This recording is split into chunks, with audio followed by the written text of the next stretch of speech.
Hello दोस्तों, कैसे हैं आप लोग। मैं आपका दोस्त एडवोकेट विद्यासागर फिर से मैं आपके लिए एक बहुत ही बेहतरीन टॉपिक लेकर के आया हूं, जिस पे अधिकतर लोगों को कन्फ्यूज़न रहता है। देखिए, आपके पास अगर जो दो ऑप्शन हैं इन्वेस्टमेंट के लिए, एक ऐसा ऑप्शन है जिसमें आपको टैक्स का बेनिफिट मिलने वाला है, बट आपके पैसे की ग्रोथ नहीं होगी, ग्रोथ बहुत माइनर होगी, लेकिन आपको उसमें टैक्स का बेनिफिट मिलेगा। और एक दूसरा ऑप्शन है आपके पास जिसमें आपको टैक्स का बेनिफिट तो नहीं मिलेगा, बट उस पैसा आपको बहुत तेज़ी से बढ़ेगा, आपको उसमें प्रॉफिट बहुत ज़्यादा होने वाला है। तो आपके पास दो ऑप्शन हो गए। पहला ऑप्शन जिसमें टैक्स का बेनिफिट मिलेगा बट आपका पैसा बढ़ेगा नहीं, उसमें प्रॉफिट माइनर होगा, बहुत कम होगा। और दूसरा ऑप्शन है जिसमें टैक्स का बेनिफिट तो नहीं होगा बट आपका पैसा बहुत तेज़ी से बढ़ेगा, उसमें प्रॉफिट बहुत ज़्यादा होने वाला है। तो आप हमेशा कंफ्यूज रहते होंगे या फिर बहुत सारे लोग हैं जिनको समझ में नहीं आता है कि इन दोनों ऑप्शंस में हमारे लिए बेहतर ऑप्शन कौन सा है। तो बिल्कुल मैं इसी टॉपिक पे आज बात करूंगा और आज की डेट में आपको ये 100% क्लियर होने वाला है कि आपको इन दोनों ऑप्शन, अगर दो ऑप्शन आपके पास आते हैं इस प्रकार के, तो आपको इन दोनों ऑप्शन में से किस ऑप्शन में जाना चाहिए। ठीक है दोस्तों, तो देखिए, मैं अपने चैनल पर ऐसे वीडियो बनाता हूँ जो टैक्स से रिलेटेड हूँ, जो इन्वेस्टमेंट से रिलेटेड हूँ, फाइनेंस से रिलेटेड हूँ। आपको मैं, अगर जो आप एक बिजनेसमैन हैं, आप टैक्स को लेकर के किसी भी सवालों को समझना चाहते हैं, टैक्स के बारे में पूरी जानकारी पाना चाहते हैं, जीएसटी से रिलेटेड जानकारी पाना चाहते हैं, या फिर आप एक इन्वेस्टर हैं और आपके बहुत सारे डाउट रहते हैं और बहुत सारे ऑप्शन आपको समझ में नहीं आते हैं, तो आप बिल्कुल निश्चिंत हो जाइए और प्लीज़ मेरे चैनल को आप सब्सक्राइब कर लीजिए, ताकि मैं आपके हर एक डाउट को दूर कर सकूं और आपको एक बेहतर जानकारी दूं, जिससे कि आप अपने लिए एक बेहतर प्लान, एक बेहतर ऑप्शन को चूज़ कर सकें।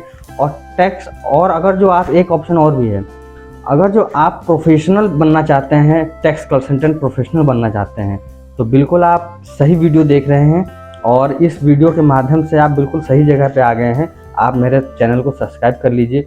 मैं आपको इनकम टैक्स फाइल करना सिखाऊंगा, इनकम टैक्स में नोटिस कैसे आते हैं, उसका जवाब कैसे दिया जाता है और उसमें कौन कौन सी चीज़ें होती हैं, वो सारी चीज़ें मैं आपको बताऊंगा आने वाले अपने वीडियोस में। और जीएसटी रिटर्न कैसे फाइल करते हैं, टीडीएस रिटर्न कैसे फाइल करते हैं, बहुत सारे ऑप्शन है, वो सारे ऑप्शन में मतलब कुछ दिनों पे आपको मैं वीडियो देता रहूँगा और आप सीखते जाएंगे। एक बार तो नहीं हो सकता है, ठीक है, धीरे धीरे ही सीखेंगे, लेकिन मैं आपको ये गारंटी देता हूँ कि आप इस सेक्टर में एकदम मास्टर बन जाएंगे। मैं आपको एकदम सारी चीज़ सिखा दूंगा।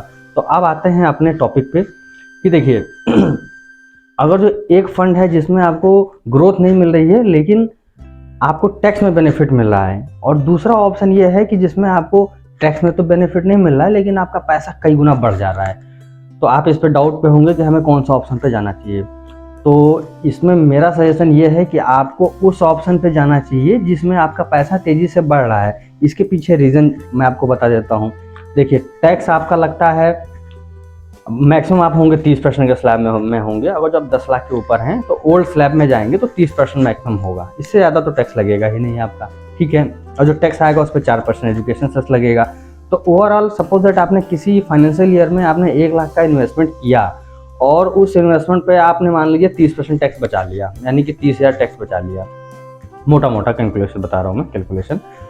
लेकिन वहीं अगर जो आपने एक ऐसा स्कीम आपने लिया जिसमें आपको टैक्स का बेनिफिट नहीं मिल रहा है, टैक्स की छूट नहीं मिल रही है, लेकिन आपका पैसा साल भर में ही बहुत अच्छा ग्रोथ कर रहा है, क्योंकि देखिए, आप इन्वेस्ट करते हैं तो 1 साल 2 साल के लिए तो करते नहीं है, फ्यूचर के लिए आप इन्वेस्ट करते हैं ताकि आपके फ्यूचर में आपको एक बहुत अच्छा फंड तैयार होकर मिले। इन्वेस्टमेंट जब आप करते हैं तो क्या होता है, जिस फाइनेंशियल ईयर में आप इन्वेस्टमेंट करते हैं, केवल रिबेट आपको उसी फाइनेंशियल ईयर में मिलती है, बाकी नहीं मिलेगी। वो पैसा, जैसे 1 लाख रुपए आपने एक फाइनेंशियल ईयर में, इस फाइनेंशियल ईयर में आपने इन्वेस्ट किया, तो आप जब इस फाइनेंशियल ईयर की रिटर्न फाइल करेंगे तो उसमें आप दिखा करके उसकी रिबेट तो ले लेंगे, ठीक है। अब वो 1 लाख रुपए 10 सालों के लिए आपने छोड़ दिया, तो 10 सालों तक आपको ग्रोथ नहीं मिल रहा है, सोचिए। और दूसरा वाला जो आपने ऑप्शन चूज किया इसमें ग्रोथ मिल रहा है। अब 10 साल बाद अगर उस पैसे को लेते हैं और एक अच्छे फंड में आपने पैसा लगाया हुआ है, और आपका अगर जो 5% के हिसाब से भी हर साल आपका ग्रोथ हुआ पैसा, तो सोचिए आपका पैसा कितना हो गया, 50% बढ़ गया, ठीक है। और ये तो मैं बिल्कुल छोटा सा एग्जांपल दे रहा हूँ। अगर जो आपने किसी अच्छे फंड को चूज़ किया है, कहीं अच्छी जगह पैसा लगाया है, ठीक है, जिसमें आपको टैक्स का बेनिफिट भी मिलता है। लेकिन मैंने तो एक अल्टरनेट ऑप्शन बताया कि सपोज दैट कोई आपके पास ऐसी अपॉर्चुनिटी आ गई जिसमें टैक्स का बेनिफिट नहीं मिल रहा है लेकिन पैसा आपका बहुत तेजी से ग्रोथ कर रहा है। जैसे प्रॉपर्टी हो गया, आपने प्रॉपर्टी परचेज की, ठीक है, आपने प्रॉपर्टी परचेज की, उसमें आपको 5 साल में पैसा डबल हो गया, 5 साल में पैसा डबल हो गया, लेकिन टैक्स का बेनिफिट नहीं मिला, बल्कि जो आपको पैसा मिलेगा उसका उल्टा टैक्स लगेगा। लेकिन फिर भी आप सोचिए 5 साल में आपका पैसा डबल हो गया। क्या कोई ऐसी चीज है जिसमें पैसा आप डाल करके पैसा 5 साल में डबल कर सकते हैं? बिल्कुल नहीं है। हाँ, म्यूचुअल फंड में आप डालते हैं तो म्यूचुअल फंड में पैसा रिस्क पे भी रहता है, आपको ग्रोथ मिलता है लेकिन एक लॉन्ग टर्म पे मिलता है और उस पर आपको टैक्स बेनिफिट भी मिलता है, ये तो बिल्कुल सही है। लेकिन दोस्तों सही ऑप्शन चूज करिए, अपना टैक्स स्लैब देखिए।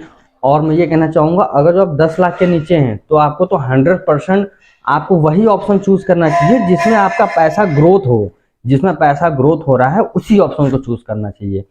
तो अगर जो आपको वीडियो अच्छा लगा हो दोस्तों तो प्लीज़ मेरे चैनल को सब्सक्राइब कर लीजिएगा, क्योंकि मैं ऐसे ही अच्छे अच्छे नॉलेज वाली वीडियो आपको लाता रहूँगा और आपकी नॉलेज को बढ़ाता रहूँगा। जय हिंद।